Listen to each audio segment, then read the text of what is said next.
नमस्कार, अन्विता रेसिपी मध्ये तुमचं स्वागत आहे। हे बघा, ही रवा आहे। आपण आज बनवतोय शिरा। शिऱ्यासाठी आपण अर्धी वाटी तूप कढईत गरम करून घेतलंय आणि त्याच्यामध्ये आपण 1 वाटी रवा घेतलेला आहे। तो आपण भाजतो, असं मस्तपैकी खमंग भाजून घ्यायचं। त्याला एकदम ब्राऊन करायचं, सगळीकडून सेम भाजून घ्यायचा। हे बघा, असे सगळीकडे पसरायचा, म्हणजे सगळीकडून भाजते। याच्यामध्ये आपण वापरणार आहोत साखर, 1 फुलपात्र दूध, त्याच्यामध्ये इलायची पावडर आणि रवा। आपल्या आवडीनुसार काजू किशमिश। हो, आपल्या आवडीनुसार आपण काजू किशमिश पण याच्यामध्ये टाकू शकतो। मनुके पण वरून घातले तर एकदम छान दिसल ते, त्याच्यावर आपण गार्निशिंग करू शकतो। आता याच्या पुढची रेसिपी पुढच्या व्हिडिओमध्ये। धन्यवाद। तर आपण मागच्या व्हिडिओमध्ये पाहिलं होतं की रवा कसा भाजायचा। आता तो आपला भाजून झालेला आहे। आता आपण गॅस बंद करून घेऊया आणि इकडे आपण ह्या पातेल्यामध्ये 1 ग्लास पाणी आणि 1 फुलपात्र असं दूध असं आपण ह्याच्यामध्ये उकळून घेणार आहोत। बारीक गॅसवर त्याला मस्तपैकी गरम करून घ्यायचं, जेणेकरून आपण हे दूध ह्या शिऱ्यामध्ये म्हणजे भाजलेल्या रव्यामध्ये आपल्याला टाकायचे। तर आता हे दूध मस्तपैकी आपण मिक्स करून घेऊया। हे बघा, माझी बहीण होती ही खूप छान आहे आणि ही सुपरस्टार सिंगर मध्ये भी जाऊन आली आहे। रेसिपी बनवून तुम्ही बघू शकता। मिक्स करून घ्यायचं। आता मी इथं इलायची बारीक करून घेतेय। हे बघा, हे आपण इलायची आणि याच्यामध्ये 1 चमचा साखर ऑलरेडी आहे। ही फक्त 12 वर्षाची आहे तरी बी एवढं मोठं काम करू शकते। ह्याच्यामध्ये आपण एकदम असं कुटून घेऊया। खलबत्त्यामध्ये करण्यापेक्षा असं केलं तर ओबड बारीक होतं, त्याच्यामध्ये छान वाटतं। तर आता प्रोसेस बघा कुठपर्यंत आलेली आहे। इलायची कुटून झालेली आहे आणि याच्यामध्ये हे दूध उकळत आहे आणि इकडे रवा भाजलेला आहे। पुढची रेसिपी पुढच्या व्हिडिओमध्ये। हे बघा, आपण मागच्या व्हिडिओमध्ये पाहिलं होतं की आपण दूध उकळायला ठेवलं होतं आणि तिथं आपण व्हिडिओ स्टॉप केला। आता हे दूध उकळलेलं आहे, तर आपण याचा गॅस बंद करून घेऊया आणि इकडे आता हा गॅस आपण कंटिन्युटी मध्ये यावं म्हणून सगळं, त्यामुळे आपण परत हे गॅस चालू करून रवा थोडासा गरम करून घेतोय, म्हणजे थोडासा अजून भाजतोय, म्हणजे छान वाटेल। बाकीचं हे बघा, ही आपण जवळपास 1/4 आहे अशी साखर आपण घेतलेली आहे।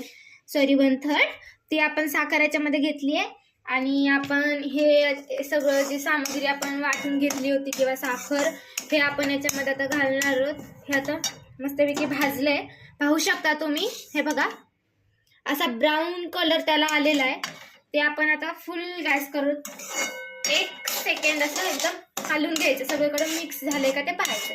सगळं एका ठिकाणी आणून आता असं ठेवून आपण बारीक करून याच्यामध्ये हे पहा, हे दूध असं उकळलेलं आहे। हे आपण दूध आणि पाणी होतं याच्यामध्ये, हे आपण याच्यात टाकून घ्यायचं। आता पटपट हलवून घ्यायचंय, कारण की हे सगळं मिश्रण ह्याच्यामध्ये असं गोळा व्हायला नको ना। गोळा झाले की ते लगेचच आपण फोडून घेतो। हे बघा, अशा प्रकारे तुम्ही पाहता दूध टाकल्याने चांगला मऊ लुसलुशीत होईल शिरा आपला। तुम्ही बघताय मी कशा पद्धतीने लगेचच हलवते, हे असायच्या बुडबुड्या उडतात। तर आता आपण ही जी साखर घेतली ते पटकन याच्यामध्ये टाकून घेऊया, जेणेकरून पाणी आहे तोपर्यंत ही साखर 1 वाटी होती। तर आता आपण जवळकी टाकले आणि तुम्ही तुमच्याकडे जर का तुम्हाला असं म्हणजे गार्निशिंग करायचे असेल याच्यावरती, तर तुम्ही मस्तपैकी काजू, बदाम, मनुके, किशमिश हे आपण याच्यामध्ये टाकू शकतो। पण मी इथं नाही टाकत आहे, कारण की मला आवडत नाही ते, त्याच्यामुळे मी प्लेन शिरा करते। पण आपण ह्याच्यामध्ये टाकलं तर टेस्टी होईल, पण मला आवडत नाही ना म्हणून मी टाकते। आता ही इलायची तुम्ही इथे पाहू शकता, इलायची आणि साखर ज्याचं आपण वाटण करून घेतलं होतं आता हे बघू शकता. आता आपण ही सगळी इलायची अशी एकत्र करून हे बघा तुम्ही आता असं मस्तपैकी वरून टाकणार आहे. याचा वास खूप छान एकदम सुगंध येईल शिऱ्याला छान. मस्तपैकी सगळे म्हणतील की कोणी केलाय शिरा, कोणी केलाय. असं काय हे बघा अशा पद्धतीने तुम्हाला दिसत असेल की शिरा आता अगदी छान दिसतोय. हे संपतच नाही आता, पळपटच वरती किती. हे बघा तुम्ही आता तुम्ही पाहू शकता किती छान असं काजू बदाम टाकल्यासारखं दिसतंय. बट त्या काजू बदाम नाहीये, इलायची आहे. पटपट हलवून घेऊया, नाहीतर मग हे व्यवस्थित होणार नाही. हा जो मागे तुम्हाला दिसतोय हा आहे माझा भाऊ, ज्याने माझा व्हिडिओ काढतोय.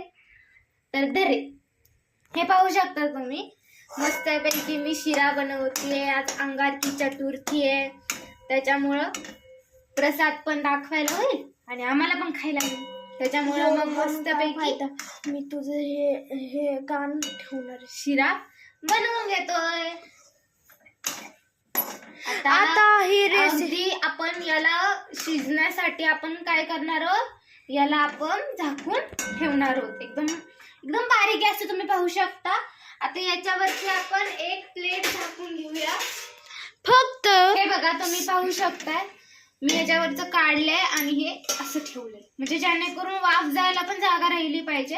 तुम्ही इकडून बघू शकता की मी कशी जागा ठेवली आणि तो शिरा पण मला इथून दिसतोय की काय. साधारणपणे पुढची रेसिपी आपण बघूया. हे झाल्यानंतर कसं दिसतंय ते पुढच्या पार्ट 4 मध्ये. धन्यवाद, थँक्यू. साधारणपणे हा शिरा आपण 15-20 मिनिटे ठेवूया. फक्त 5 मिनिटं ठेवणार आहोत.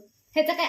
तर नमस्कार, स्वागत आहे तुमचं आणि त्या रेसिपीमध्ये. तर आपण शिरा बनवत होतो आणि आपण घड्याळी 5 मिनिटं आपण हा शिरा आपण शिजवून घेत होतो. तुम्ही इकडून बघू शकता की मग अशी आपण इथनं बघितलं. आता इथून असं मला शिरा एकदम मस्त झालेला दिसतोय, असा वास येतोय. माझा भाऊ विचारतोय मला की नेमकं काय आहे, किती छान वास येतो, कोणी बनवलाय. पण त्याला तर माहिती होता मी बनवलाय म्हणून, पण तरी पण उत्सुकता आहे त्याला. हे बघा अशा प्रकारे छान असा शिरा वाफवलाय. अगदी प्रसादासाठी बनवल्यासारखं वाटतं. एकदम छान दिसतोय हा शिरा आणि अगदी मोकळा मोकळा झालाय. तुम्ही पाहू शकता. जरा झूम करून दाखवते मी तुम्हाला. हे बघा खूपच छान वाटतंय.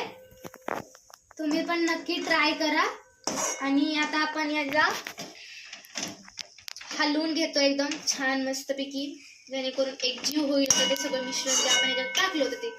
आणि टेस्ट पण अगदी खूप छान आली. तुम्ही जर मी जे माप सांगितलं होतं तुम्हाला की आपण 4-5 चमचे साखर टाकली, परत आपण 1 वाटी रवा, परत अर्धी वाटी तूप टाकलं होतं इकडे बघा शिऱ्याकडे. त्यानंतरनी मग आपण याच्यामध्ये 1 ग्लास पाणी आणि 1 फुलपात्र दूध ते उकळून घेतलं होतं या शिऱ्यामध्ये. आणि त्या मापाने जर का तुम्ही केलं तर एकदम छान अगदी सेम शिरा तुमचा पण होणार आहे. टेस्ट पण छान होणार आहे. मला कमेंटमध्ये सांगा की कसा झाला होता तुमचा शिरा, ते तुम्ही ट्राय केला का. आणि माझ्या व्हिडिओला लाईक आणि सबस्क्राईब आणि शेअर करायला विसरू नका. थँक्यू.